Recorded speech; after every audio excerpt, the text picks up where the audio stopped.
Hola gente, ¿qué tal? ¿Cómo estáis? Soy Arturo, bienvenidos al canal del Guardián de los Arcanos, donde volvemos con otra reseña para la llamada de Cthulhu. En este caso estamos hablando del Reinado del Terror, este suplemento de aventuras originario de Chaosium, publicado aquí en España por parte de Edge Entertainment, que se suma a la línea de la llamada de Cthulhu séptima en nuestro idioma. Este suplemento, que es un suplemento de aventuras bastante finito, es de solo 128 páginas, a tapa dura, a todo color, con la maquetación clásica de la línea que podemos encontrar, para que os hagáis una idea,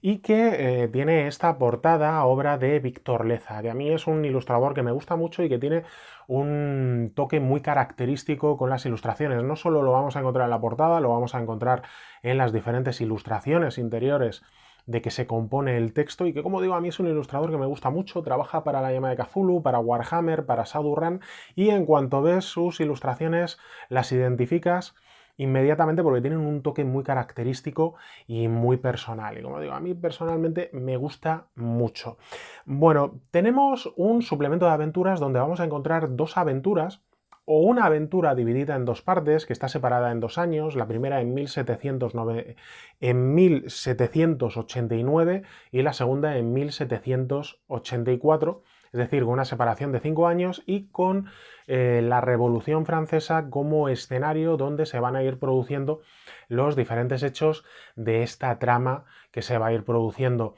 Esta aventura tiene en particular el hecho de que está vinculada con los sucesos de la gran campaña del horror en el Orient Express. Esta campaña, que originariamente fue publicada por Chaosium en forma de Kickstarter, en formato caja, con libretos, tal, ayudas, y que luego posteriormente ha sido reimpresa en el formato de 2 manuales de tapa dura. Eso es lo que va a traducir, o al menos lo que ha anunciado Edge Entertainment, que va a traducir a lo largo de este año y que llegará a las tiendas. La campaña en formato de 2 libros y que nos podemos valer de este Reinado del Terror para acompañarla y para enriquecerla con diferentes sucesos que se van a ir produciendo en otra época, pero que tienen relación con protagonistas que nos vamos a encontrar en esta campaña en particular. Bueno, lo que tenemos en este suplemento, como digo, 128 páginas, es finito, no es muy gordo.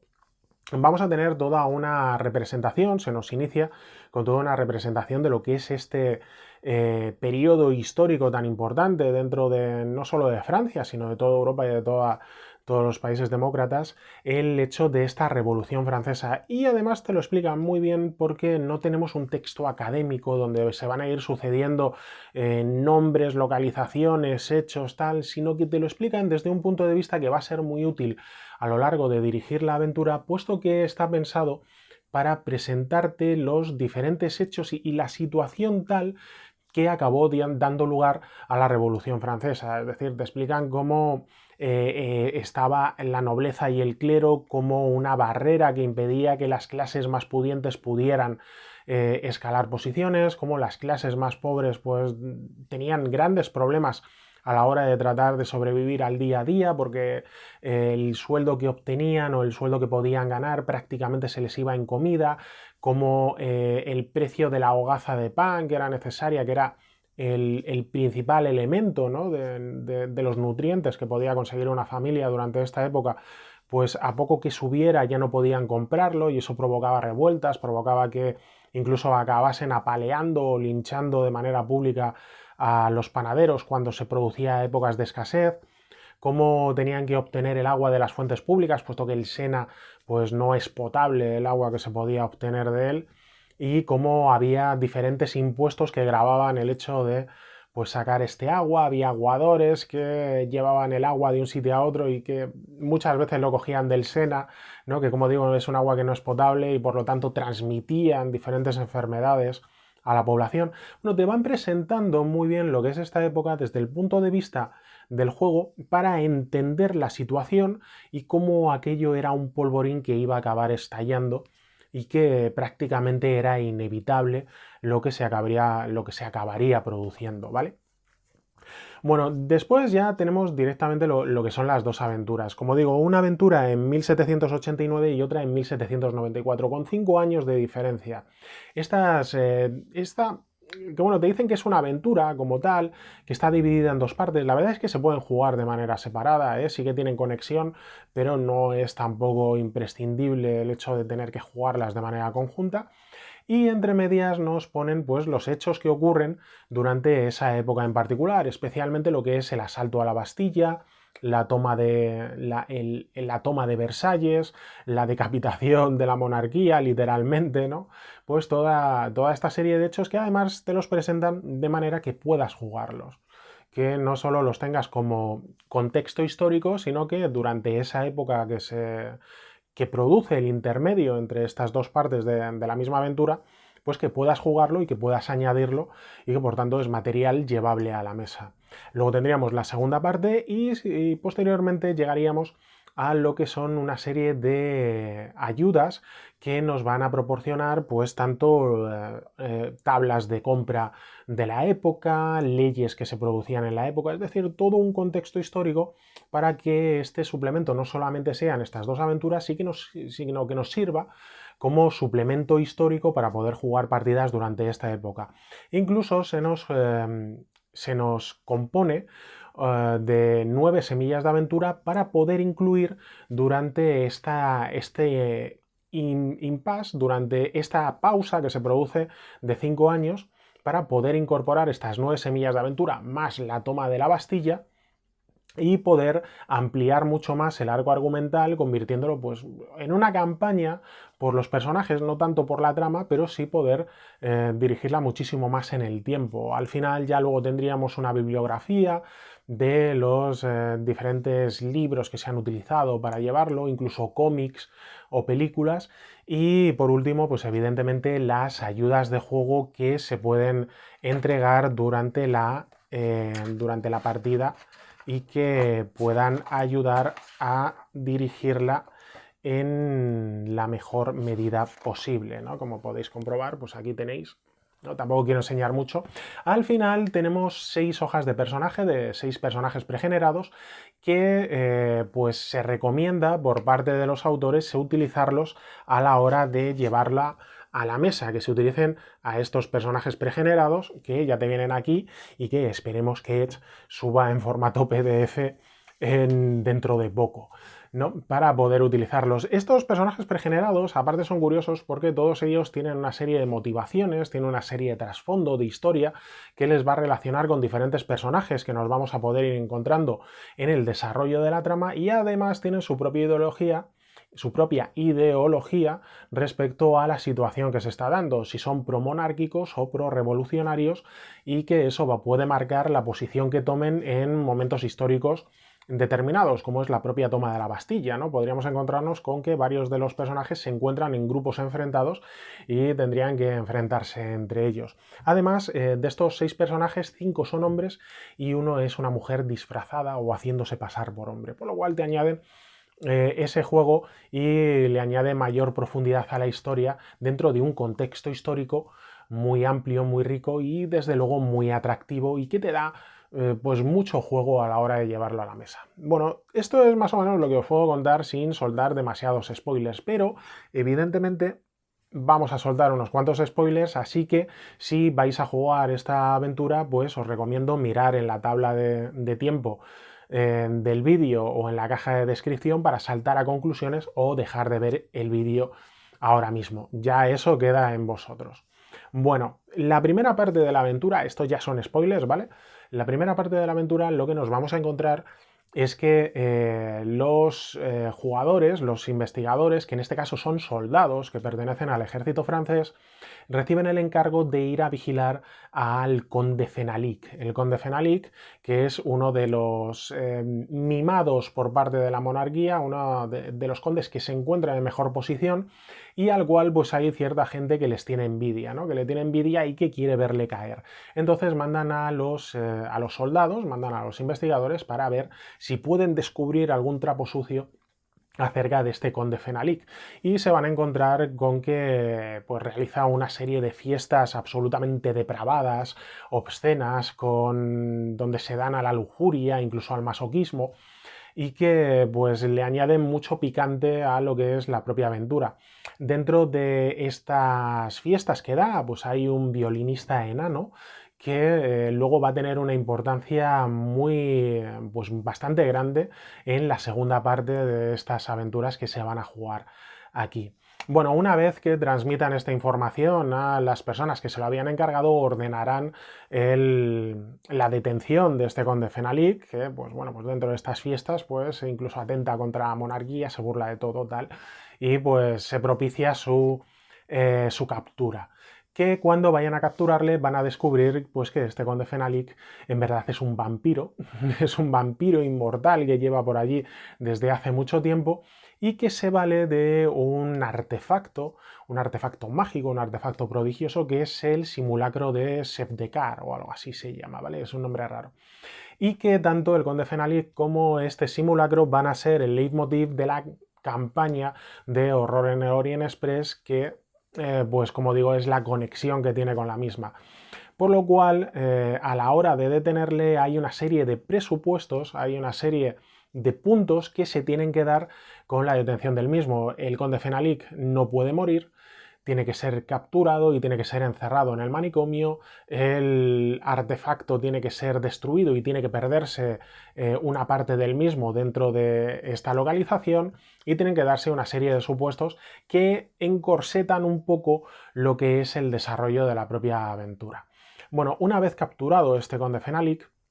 vamos a dar este salto de tiempo, este salto que se produce de 1789 a 1794, esos 5 años que, como digo, luego los podéis rellenar con la toma de la Bastilla, con las diferentes semillas de aventura que se proporcionan en el libro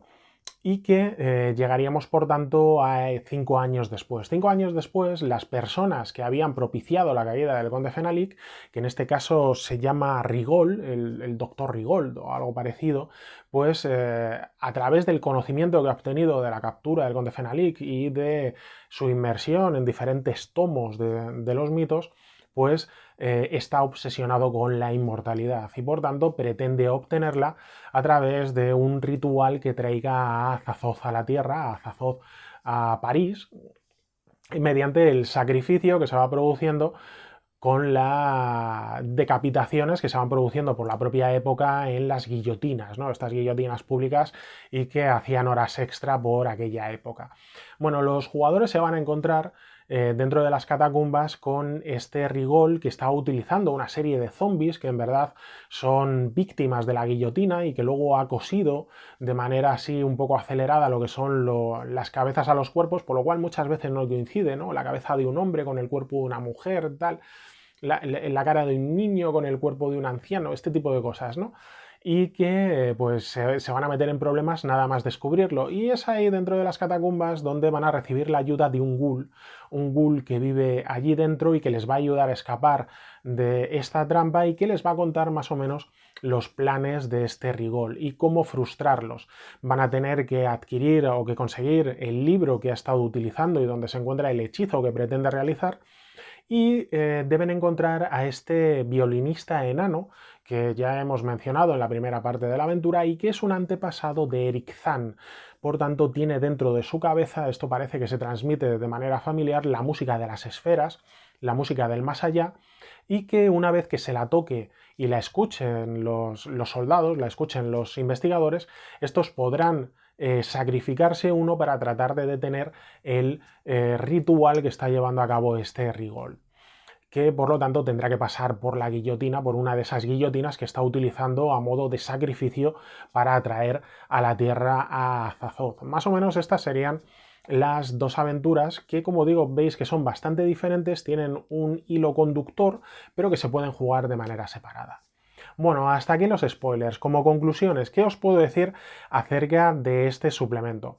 Bueno, como puntos negativos podemos decir que las aventuras son un poco flojillas, ¿eh? Lo que es la primera aventura, la primera parte, está un poco mejor, sobre todo porque se le añade mucho picante, porque tiene escenas que son pues bastante llamativas y que pueden llamar mucho la atención, pero en ellas los investigadores la mayor parte del tiempo van a ser meros espectadores, por lo cual no tienen demasiada agencia en las mismas. La segunda parte ya es un poco flojilla y se les lleva de la mano continuamente esperando que tomen determinadas decisiones con respecto a las cuales no tienen ninguna otra posibilidad y no tienen más opciones. Como digo, tiene muy buenas ideas el texto, pero la verdad es que luego la ejecución es un poco flojilla. Como puntos positivos, es un suplemento excepcional en cuanto a época. Como suplemento de época está muy bien. Tenemos toda esta riqueza que se nos pone dentro de una época que puede dar mucho juego a la hora de llevarla a la mesa, y que además junto con las semillas de aventura que se nos presentan, ¿no? Tenemos semillas de aventura cuando pues una vez tomada la Bastilla, cómo se comienza pues a deconstruir, ¿no? A deshacer como símbolo, liberando a las personas que estaban cautivas dentro y que comienzan a contar historias, ¿no? De lo que ocurría ahí dentro y que da lugar a una historia muy interesante. Tienen otra en la que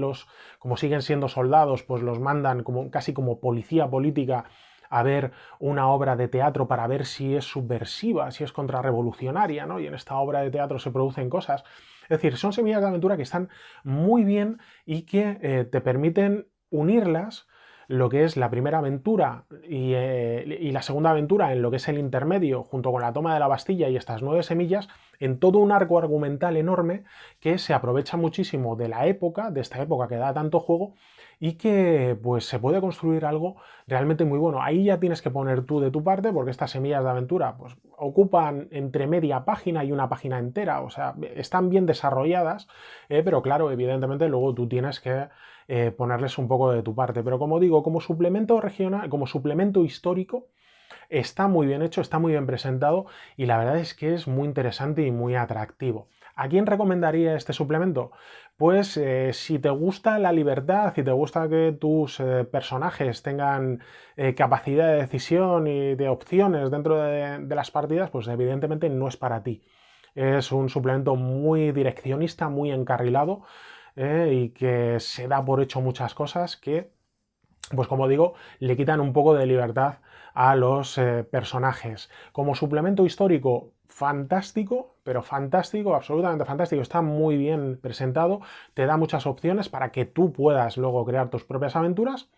Y como si lo queréis para jugarlo junto con el horror en el Orient Express, cuidado con él porque hay que elegir muy bien cuándo introducirlo, cuándo tiene que producirse ese salto atrás en el tiempo para pues jugar la época esta en particular. Yo casi que os diría, porque se os puede estropear, ¿no?, alguna de las sorpresas con respecto a alguno de los protagonistas y actores principales dentro de la campaña del Horror en el Orient Express, yo casi os diría que la jugaseis como epílogo. ¿No? Una vez que hayáis acabado Horror en el Orient Express, esto es mi opinión, una vez acabada la campaña de Horror en el Orient Express, jugar esta ya un poco más liberados sin estar tan atados a lo que es la trama principal, ¿no? Un poco, pues como digo, como epílogo. Bueno, esta es mi opinión, esta es mi reseña acerca de este suplemento. Creo que es un suplemento con muy buenas ideas y una ejecución un poco pobre y bastante mejorable. En todo caso, como digo, espero haber satisfecho cualquier duda que tengáis acerca del mismo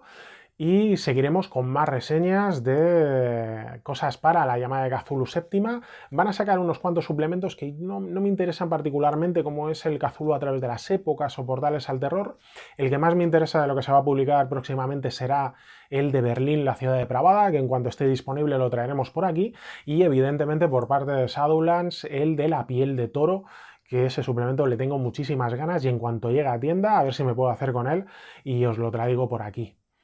Cuídense mucho, sigan jugando y nos vemos en el siguiente vídeo. Saluditos.